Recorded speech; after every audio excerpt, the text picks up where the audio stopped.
eating right, working out, and doing everything by the book. But suddenly, the scale just won't budge. Sound familiar? I know how frustrating it can be when your weight loss progress stalls. But the good news, there's a fix. And it can work fast. In this video, I'm going to show you exactly why your weight loss journey has stalled and give you 5 effective strategies that you can implement today to help reverse this and start shedding fat again. So if you're tired of spinning your wheels and ready to see real progress, stick with me. Let's get you back on track. Strategy number 1, track more accurately. Often, the reason that your weight loss stalls is because you're actually eating more than you think you are, even if you're tracking. Even when you're following a diet, hidden calories sneak in. For example, most people underestimate their portion sizes. Imagine scooping a tablespoon of peanut butter. You might be scooping 2 or 3 times the recommended serving size. And those liquid calories from things like dressings or coffee creamer, those add up quickly. So here's what you do. For the next 3 to 5 days, you're gonna use a food scale and an app such as MyFitnessPal, and you're gonna track everything that goes into your mouth. Now, this isn't forever. This is just for a few days to get the real amount of food that you're eating on a daily basis. Trust me, once you see those numbers, you'll know exactly where you can adjust your portions. This simple step is often the key to jumpstarting your progress. Remember this, accuracy is essential. If you can't see where the extra calories are coming from, how are you going to change it? Now that you've seen how accurate tracking can reveal those hidden calories that are sabotaging your progress, let's shift gears. Sometimes to jumpstart your metabolism, we just need to give it a break. Next up, we're diving into the power of a refeed day.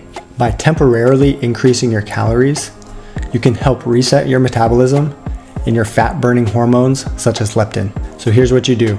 For the next 2 to 3 days, you're going to increase your calorie intake by 300 to 400 per day, mostly from carbohydrate-rich sources.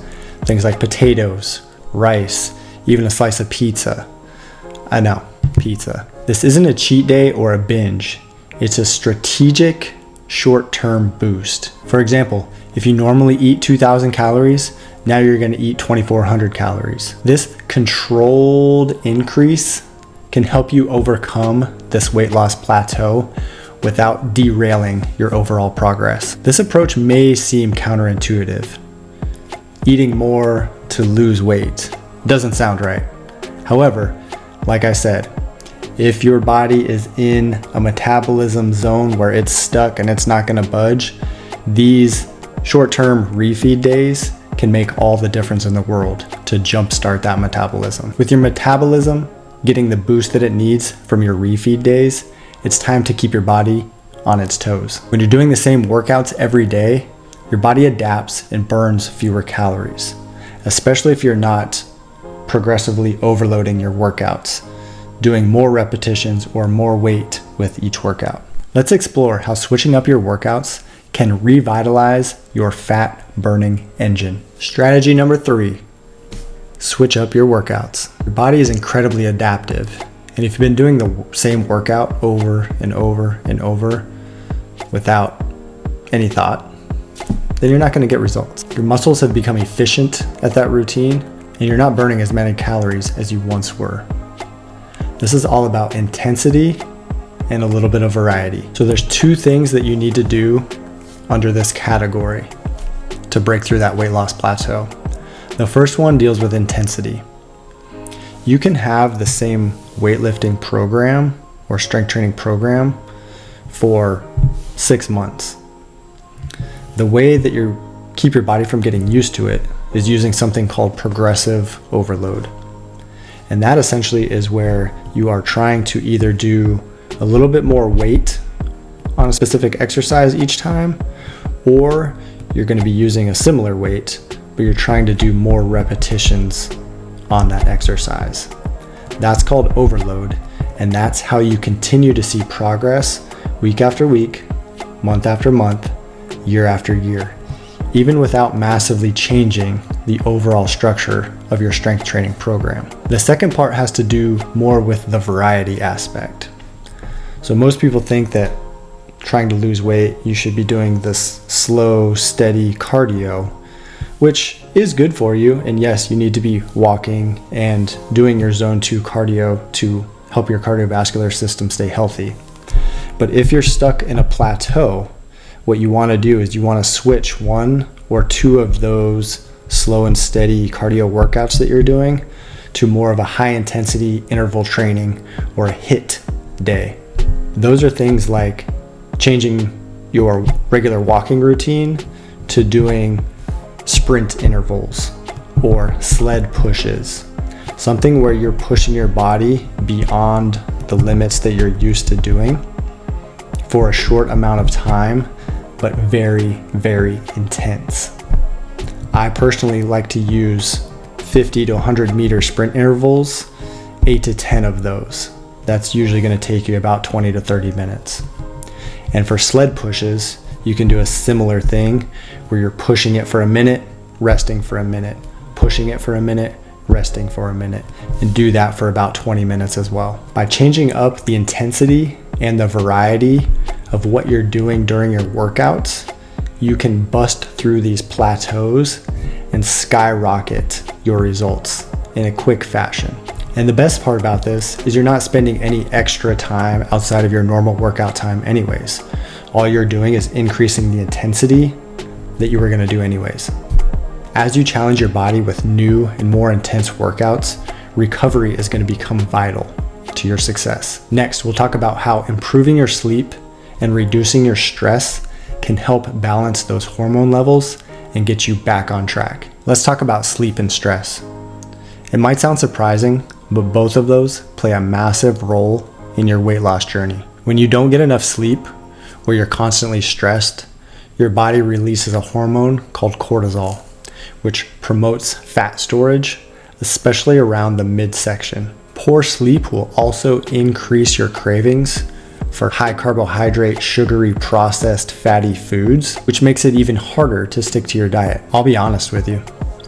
You can have the best exercise and nutrition plan in the world, but if you're sleeping 4 or 5 hours a night, you are completely sabotaging your progress. So here's what you need to do. You need to at least be getting 7 to 9 hours of sleep per night. And that is restful, uninterrupted sleep, not sitting on your phone while you're laying in bed. That doesn't count as sleep. That doesn't even count as rest, to be honest with you. And you're probably just stressed out with the social media stuff that you're watching anyways. So don't do that. Turn off the screens an hour before bed. Try to get the room to a cooler temperature, 63, 65 degrees. And try to have an hour of relaxation or reading or stretching routine or quiet family time that hour leading up to bedtime. And when it's time to go to bed, you go into your actual bed, you turn off the lights, you put on an eye mask, hopefully you have blackout curtains, and you go to sleep for 7 to 9 hours. That's how it's done. And I've seen this make or break people's weight loss journeys. Personal clients of mine that I've worked with, this is the one thing that skyrocketed their progress. Fix your sleep. Because this is such an important topic for me and for you to get these results, I actually wrote a sleep manifesto of everything that I know that is going to help you get better sleep. And I'm going to leave it in the pinned comment below this video. Now that you're optimizing your recovery with better sleep and stress management, let's tap into another category that you can also change. An often overlooked strategy is just to increase your daily movement through something called NEAT. NEAT stands for non-exercise activity thermogenesis. Essentially, it's all the little movements you do throughout the day that aren't particularly geared towards your actual workout for the day. Things like walking into the grocery store, walking around the grocery store, taking calls during your work meetings. NEAT is a simple yet powerful way to increase your calorie burn throughout the day. Strategy number 5, increase your NEAT. Finally, let's talk about NEAT. What exactly is it? NEAT stands for non-exercise activity thermogenesis. It's basically all the little movements you do throughout the day that aren't part of your actual workout. Things like walking into the grocery store, taking phone calls and walking around the house, vacuuming the house. All those little steps and movements and activity actually do add up throughout the day to burn some calories. So if we can increase that number by 2,000 to 3,000 steps per day just by doing some of that simple stuff, it can make a huge difference and a big impact on your weight plateau. Simple strategies to increase this number is just to park further away from the grocery store or wherever you're going into for 60 minutes if you're working from home, to get up and walk around for 10 minutes. That can add up huge over the whole day. These changes might seem minor, but over the course of a day, a week, a month, a year, they can actually put a pretty significant dent into somebody's weight loss plateau and help them get over that. So there you have it. 5 practical strategies you can implement today to help you break through your weight loss plateau. Remember, track your food more accurately, incorporate a refeed day, change up your workouts, improve your sleep and your stress management, and increase your NEAT. Which one are you going to try first? Let me know in the comments below. I'll help you out if I can. Also, if you're looking for some other strategies, please check out the top 5 tips for weight loss for men over 40. This video is going to be right here for you. And lastly, if you found these tips helpful, something that you can implement, go ahead and hit that thumbs up. Subscribe to our channel to ensure that you don't miss any weight loss tips. Thanks for watching. I'll see you in the next one.